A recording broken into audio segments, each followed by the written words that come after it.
History always repeats itself. I said this a million times when it comes to life in general, but in wrestling, it seems to repeat itself every once in a while. Cody Rhodes, who spent most of his career being a mid-carder, which is what he truly is, but he leaves or he gets fired or released, whatever the case, from World Wrestling Entertainment. He goes to the indie circuit, he goes to New Japan, all the way to come back to America for All Elite Wrestling when they launch their alleged promotion. Hit the like button. Like this video. Subscribe to the channel. Share this video. Cody Rhodes goes to All Elite Wrestling, good lord.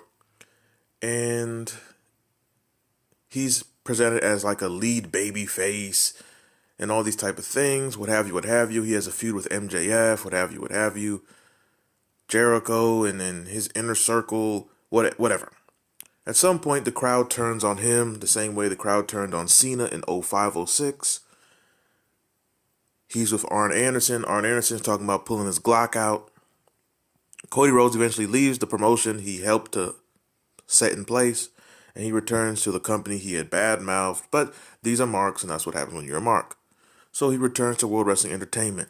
Now, the parallels between Cody Rhodes' career and Lex Luger's career, not completely exactly the same, but there are parallels. Lex Luger was someone, now at this time it was a bit different, but Luger, he went from NWA, WCW to WWF, and then back to WCW. He was back and forth between promotions, and some of that was because he was not made the top guy in WWF. And in WCW, NWA, he's kind of like a polarizing figure. He was in NWA being pushed at a time when they had Barry Windham and Flair and so on and so forth. But even when they tried to push him in NWA in the late 80s, early 90s, he was a star and he was over. But then you had like some of these, I don't want to say marks, but some of these fans who kind of resented Lex Luger because he can't really wrestle and Flair's better and even Sting is better. And whether they are or not, that's not the point. So Luger goes to the WWF and he's given the narcissist gimmick with Bobby the Brain Heenan, which, once again, history repeats itself. They basically repackaged that same gimmick in 2005 for Chris Masters when he debuts. But that's, well, I'm not making a video about Chris Masters.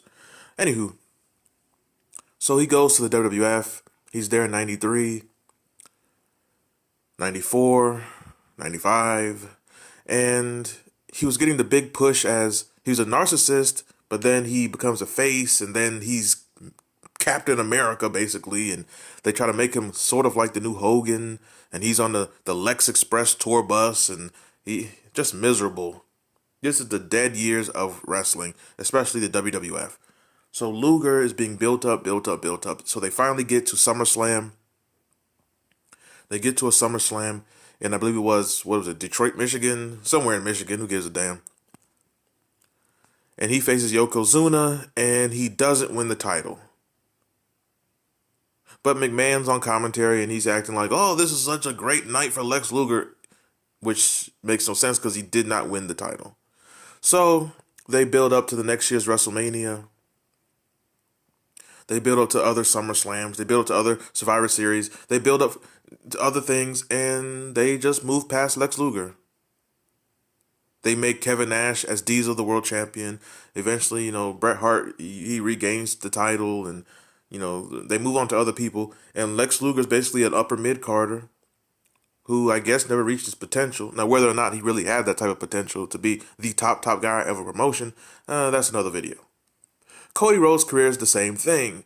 Now, if you said, first of all, it's no comparison. Better physique, Luger. Bigger star, Luger. More legend, Cody Rhodes is not a legend, never will be. But legend, Lex Luger. Bigger draw, Lex Luger. Bigger fan base, Lex Luger. If you want to say Cody Rhodes is a better talker, okay. Yeah, that's an accomplishment. He's a better talker than Lex Luger. Great. So anywho, Luger goes to WCW, and when he goes to WCW, he's pushed at the top pretty much immediately, but he's different than Cody Rhodes because Lex Luger was a superstar. He was a star. He fit the main event scene. Cody Rhodes does not. Even in today's watered down, weak wrestling, if Cody Rhodes is who you're going to, that really shows the state of this industry. It really does. It really does. But Cody Rhodes, much like Lex Luger, he comes to this company, they build him up, he wins the Royal Rumble, he gets to WrestleMania, and then he loses. Loses. All this build up to lose. How does this help somebody? It doesn't. I made this video a few weeks ago. I believe it was the Undertaker Braun Breaker video I made. Building someone up just to shut them down. Who does this help? Now, Cody Rhodes is delusional and a mark, so for some reason they sent him to do media like every week, and he's doing interviews. Oh, it's going to be great in the long run, and this is not the end of my story. Oh my God, such emotional liberal millennial. Bite my ass. Hit the like button. So apparently the next thing is, we're going to have Cody Rhodes and Roman Reigns again at WrestleMania 40. Why? Now the rumor, and not even rumor because The Rock did an interview, The Rock was saying WrestleMania this past year was not supposed to be Cody Rhodes. I believe it was supposed to be The Rock and Roman Reigns, which is a bigger match. And then next year, The Rock versus Roman Reigns is happening allegedly at WrestleMania 40 in Philadelphia. But then you have these delusional marks, and these marks, these are the reason why wrestling is the way it is today. These marks are saying Cody Rhodes deserves the main event, not The Rock. What an absurd statement. This is why most people in this world are not businessmen or business people. In the business, who in the hell let's put Cody Rhodes in the main event, not The Rock? Because these are marks. Well, Cody Rhodes is here every week, and he is there every week, helping to draw a 1.6. The Rock is stealing Cody Rhodes. Can you believe people would say this? The Rock is stealing Cody Rhodes' spot. Hit the like button, man. Now, history repeating itself. I want to see them. Let's say they do put Cody Rhodes versus Roman Reigns, which will be stupid again, at the WrestleMania, or maybe they'll do it at the Royal Rumble. Whatever. I would love for them to have Cody Rhodes lose again, just because. Let's repeat history. Let's really Lex Luger him. I want to see that. Now, Cody Rhodes, I made this video before.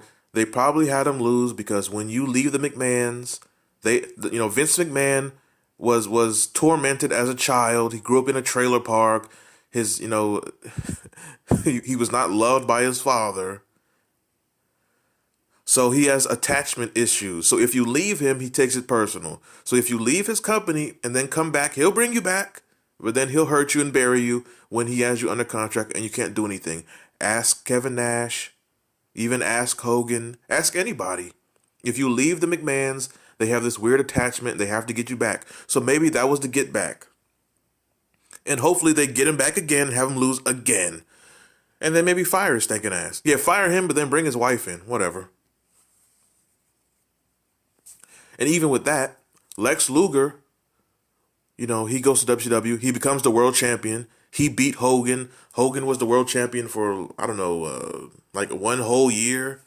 Hogan, they do the NWO. Hogan wins the belt at, I believe, was it Hog Wild or Road Wild? Some show. It was a horrible match. Him and the Giant.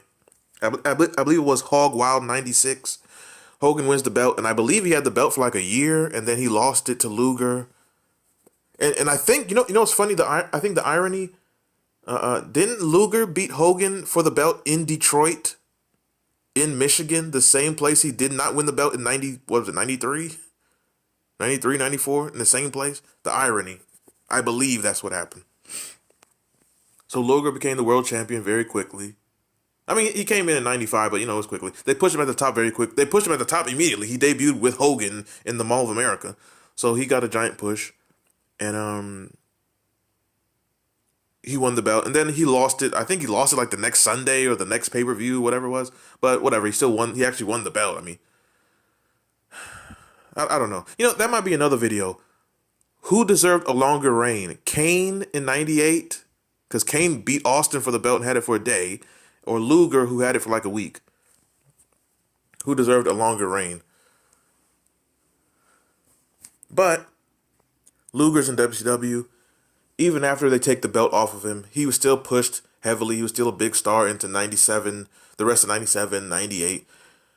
And then towards the end of WCW, Luger was kind of placed in the mid-card as a tag team with Buff Bagwell. Mid-card, where Cody Rhodes should be. And WCW closes in 2001. And Luger, he did want to go back, but he had major monster heat because he left WWF. And apparently he didn't give them a notice, or he told them he would stay, and he showed up on Nitro. So McMahon held that against him even in 2001. Something that happened in '95, McMahon was still holding on to it in 2001, 2002, 2003. There was a rumor of Luger returning actually in around 03, 04. That didn't happen, obviously.